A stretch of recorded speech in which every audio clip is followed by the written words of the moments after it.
Hi everyone and welcome to the 51st episode of Praticamente Inglese. Hope you're doing well, guys. Hope you had a great weekend, great weather, I have to say, during this weekend. I'm sure you had a great time and maybe you were on the beach. If you were close to the seaside, who knows? So anyway, I would like to introduce you to Luna in a few minutes, which is my guest today.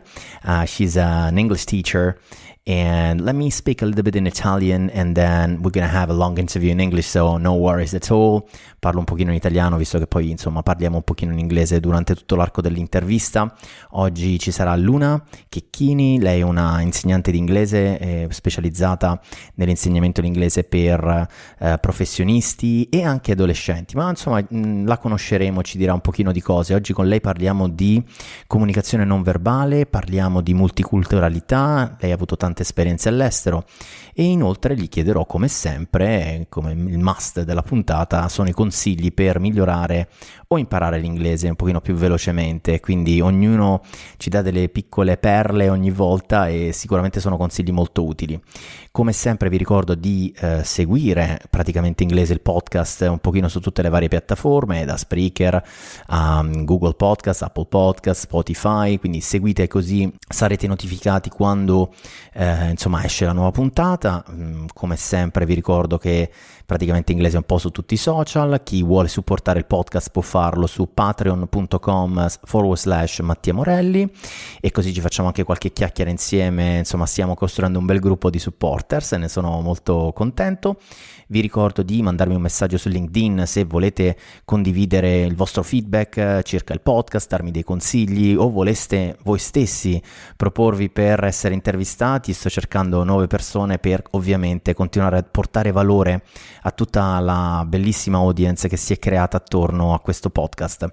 Come sempre, bando alle ciance, let's get started with today's episode and I would like to welcome Luna Checchini. Hi Luna! Hi, Mattia. So great to be here. Thank you for having me on your podcast.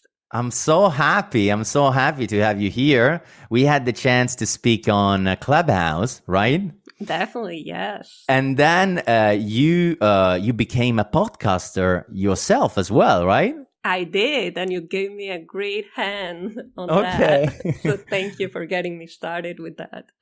Yeah, because you started, I think, a couple of months ago, right? Yes. We published 10 episodes for the first season, and it was absolutely a blast. Great. What's the name of your podcast? My podcast is called X-Teens because it deals with everything around the teenage world. Okay. The teenagers. Oh my God, that's a tough topic. But I'm sure you have quite a few parents around as your audience, let's say, right? Absolutely, I hope so. And here, my audience here in Praticamente Inglese, we are all people that want to improve. We want to improve our spoken English, and also, everything that is related to English. And the great thing about Praticamente Inglese, we are trying to be practical on English, and also we are trying to give tips to people that want to improve their English, their spoken English, and so forth. But in the workplace, mainly, the focus is on the workplace. But if I have to be honest with you, we are talking about everything in general here. There are quite a few interviews in the last episodes, so we are just talking in English, trying to help people to better understand. So that's the theme of the podcast. Yeah. Sounds great. And I know that you're not just a podcaster, but you are also an English teacher. Is that correct? I am, yes. So I've been teaching for about 10 years. And I've taught in Canada, USA, UK. I've run my own language school for 6 years here in Italy. I'm based in Venice. And my partner is based in California. So I've been traveling quite a lot to the US as well. What a wonderful place to be. Yeah, I can't complain. Yeah, everybody's dreaming about California in general, no? Right? Yeah, it's a great place. Absolutely. And so you are a proper English teacher, and that's great. I'm very happy to have you here. Also because, I'm sure we were talking about doing this episode, this interview, and you were saying to me about your great experience with multicultural environments, because, I mean, you lived in California, you lived in Canada, you had the chance to meet so many people from different countries. So I was a little bit curious to know, how is the communication in a multicultural environment?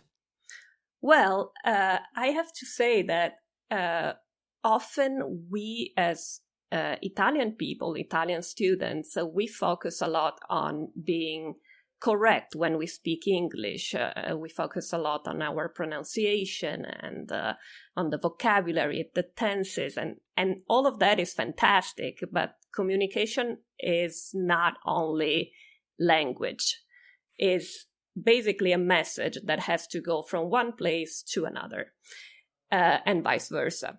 So it involves so many other elements that we often don't consider very much. Because if it was only about language, then anybody working in a company where everybody speaks Italian would have no problem at all, right? No miscommunication ever. We are very strong. We are very strong in that, right? We as Italians, also we are very strong and very famous around the world for our hands and gestures that we do, right? Exactly. So yeah, exactly. One example is the hand gestures. We think that that's a universal language when in fact there are many gestures that we do that might be dangerous if you do it in the wrong country. Right. Like take, for example, the OK sign. Mm-hmm. That's a very offensive gesture in the Middle East, in the Far East, or the thumbs up sign is very dangerous, again, in Asia, where it's compared to the middle finger. It has the same meaning as the middle finger. So thumbs up significa pollice in su, e vabbè, il segno dell'ok è l'ok, quindi dobbiamo essere attenti, switchiamo ogni tanto all'italiano, dove lo facciamo, right? Esatto, yeah, absolutely. So that, or for example, eye contact. You never think about eye contact. It seems pretty obvious that it's a good thing to have good eye contact with another person.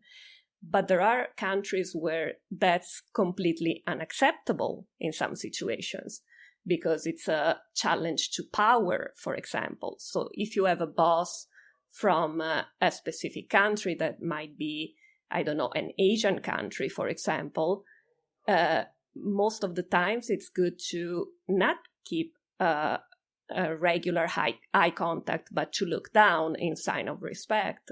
Right. So when you start learning about all these little things, you see that there are so many occasions for misunderstandings and problems that are not connected to the language at all. So on top of verbal communication, you need to think about nonverbal communication as well. Also, this thing about the eye contact is very common in those, personal growth training and public speaking courses. Eye contact is all about eye contact. But as you said, there are quite a few countries where, you need to pay attention to this eye contact, right? So absolutely. Because as you said, it's like you're showing power to someone else, and sometimes it's not good for you. And maybe, if you look down, it's much better sometimes, as you said, for respect to the other person. That's great. And you were saying this, and I'm very curious about us as Italians as well, no? So from your experience, how other people from other countries are looking at us as Italians when we do all this gesture and things like that? Because someone is, is complaining about us doing all this gesture, right? What do you think? Oh yeah, absolutely. I actually gave a whole lesson when I was teaching in a college in the US about hand gestures, and some of the students were worried because they thought that was going to be in the exam for their Italian class. But in fact, yes, a lot of people are amused at our gestures, and they try to imitate them, not always managing to do it properly. I have to say.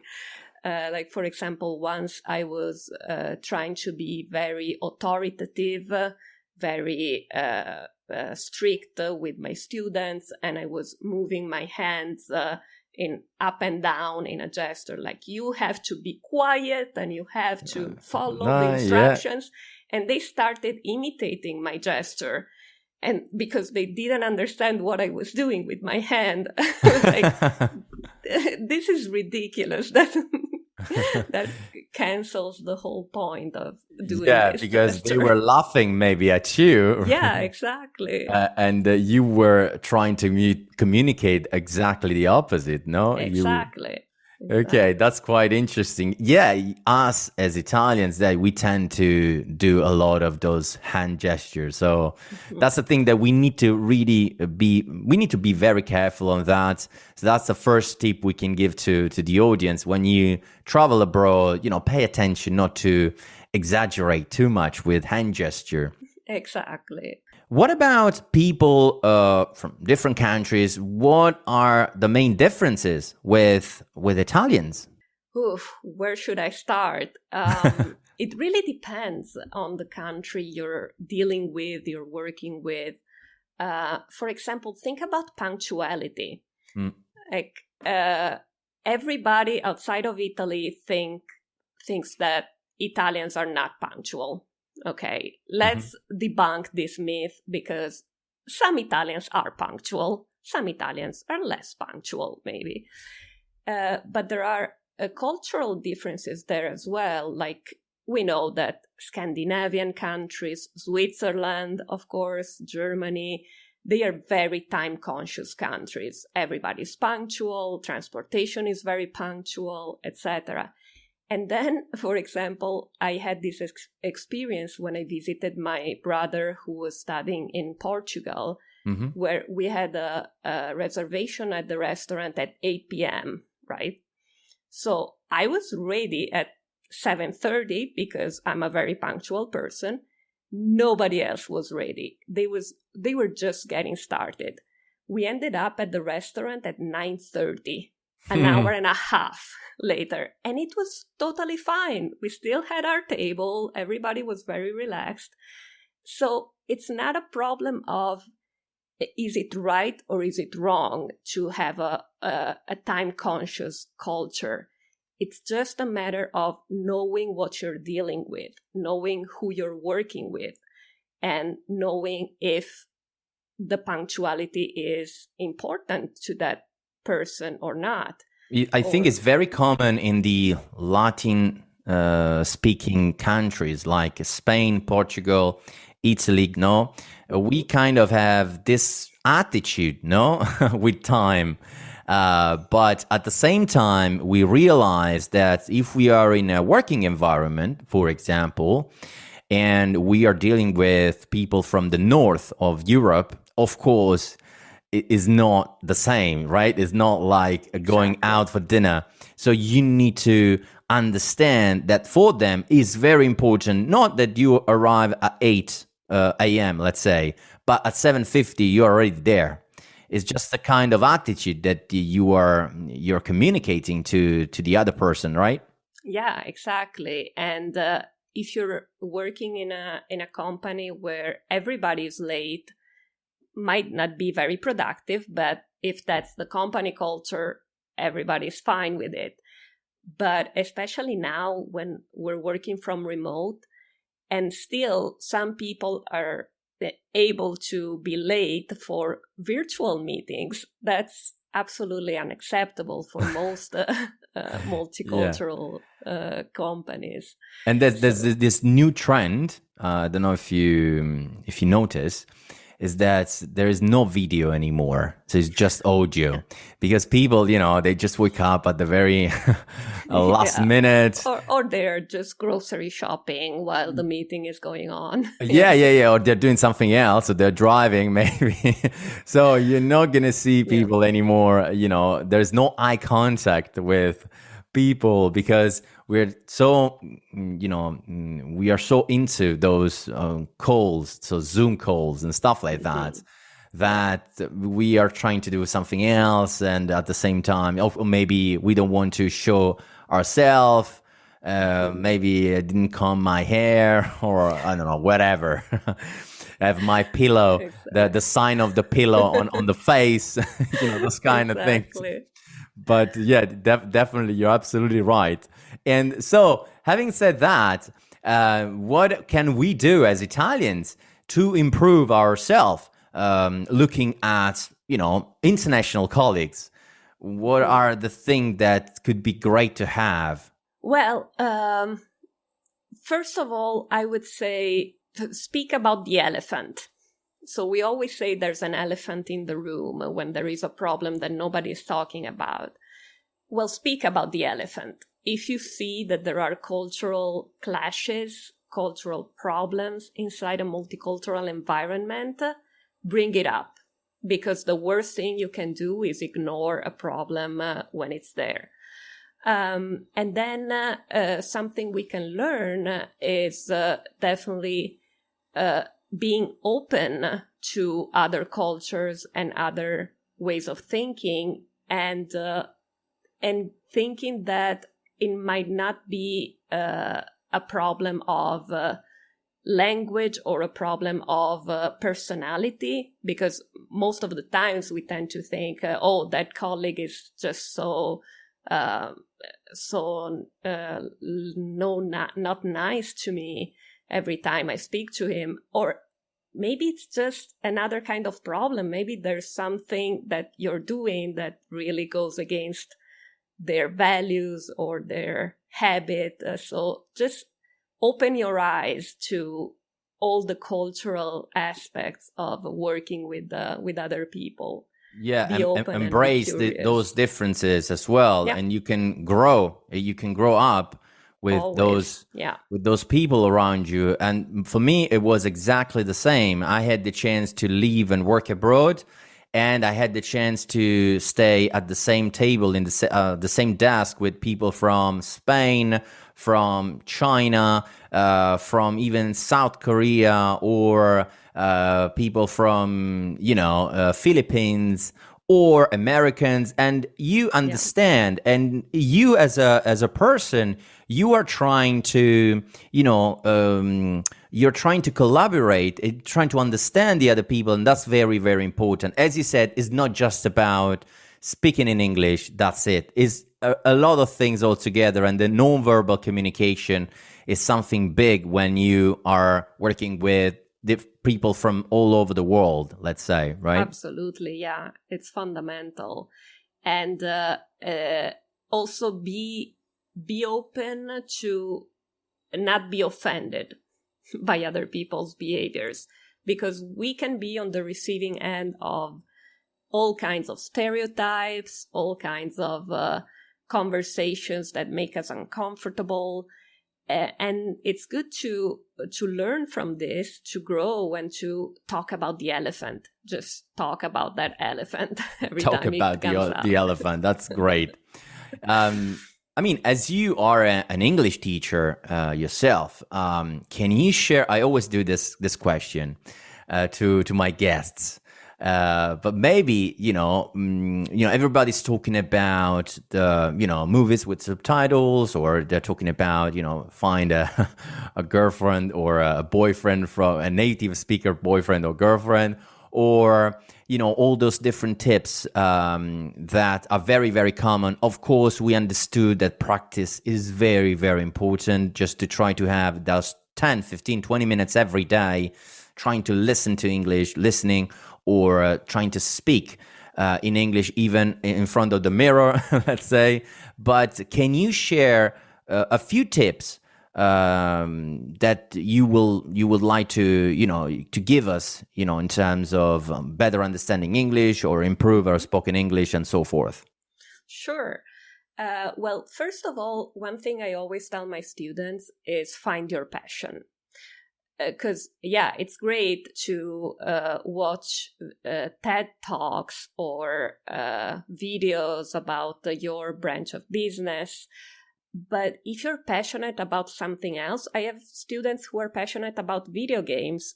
They are not teenagers. I'm talking about adults, business people.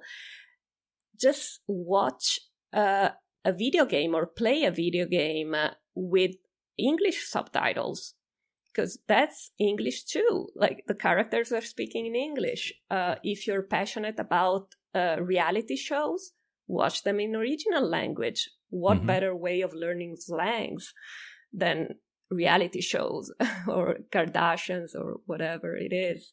So find your passion is your very first tip, and and you, of course, with your passion you can adjust, because at the end of the day you're very curious to know more about that particular topic. So you push yourself to understand the original language, in that case English or any other language in general. Absolutely. Right?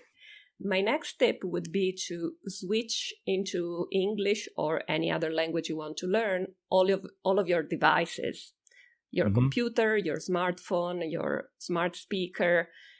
That can get very frustrating because my smart speaker doesn't always understand what I'm asking to it in English.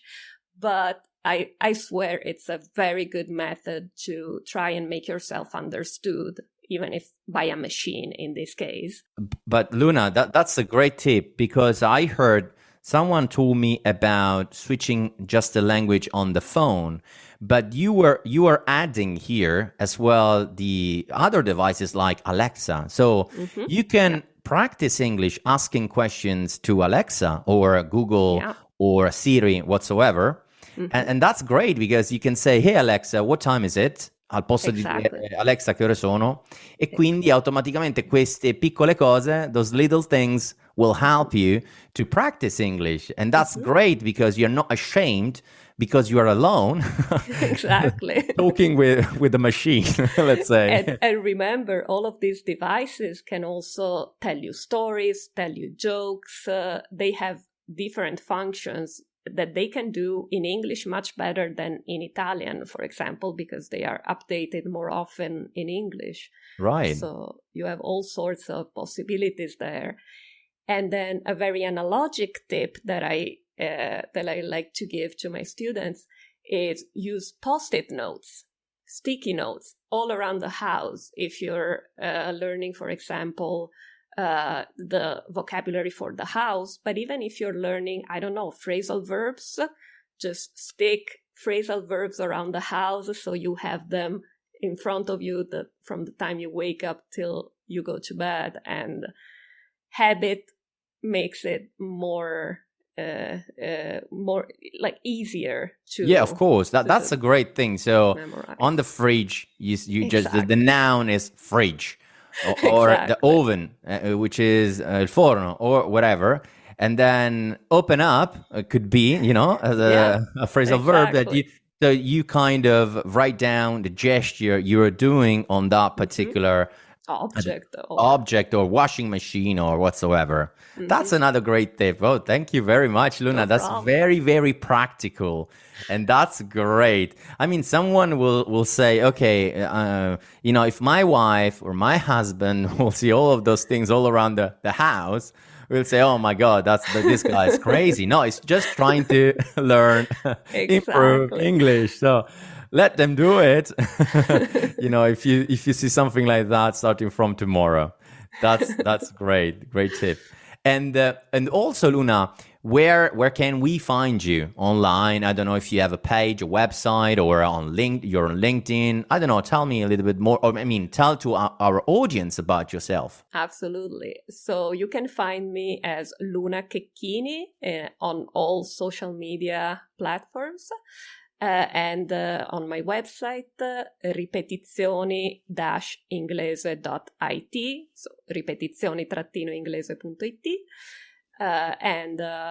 So add me on Clubhouse, on LinkedIn, or look at my courses on LinkedIn Learning about multicultural communication in the companies. Yeah, that was great. That was great. That you shared with us all those important things. I was never thinking about non-verbal communication as well, how important it is today when you meet someone else from another country, one of your colleagues from, US or from Asia and so forth. You really need to pay attention to, non-verbal communication. And that was great to know. Great. Luna, thank you very much for being with us today. It was thank you. It was great. It was great, and also I would like to remind to all my audience that, of course, Praticamente Inglese is almost everywhere. Follow Praticamente Inglese on Spreaker, on Google Podcast, Apple Podcast, Spotify, so you can get notified when I release the new episode. Usually it's a weekly episode. I usually release the episode around Monday or Tuesday, more or less. And every week I'm trying to bring value, as we did today with Luna. And also you can follow Praticamente Inglese on Facebook, YouTube, Instagram. We're almost everywhere. You all know about it. So, and as always, I wish you a great week ahead, and I'll see you in the next episode. And thank you again. Thank you very much, Luna. Bye-bye. Thank you. Bye. Segui i podcast di Voice sulla tua app di podcast preferita. E se sei un utente Prime, ascoltalo senza pubblicità su Amazon Music.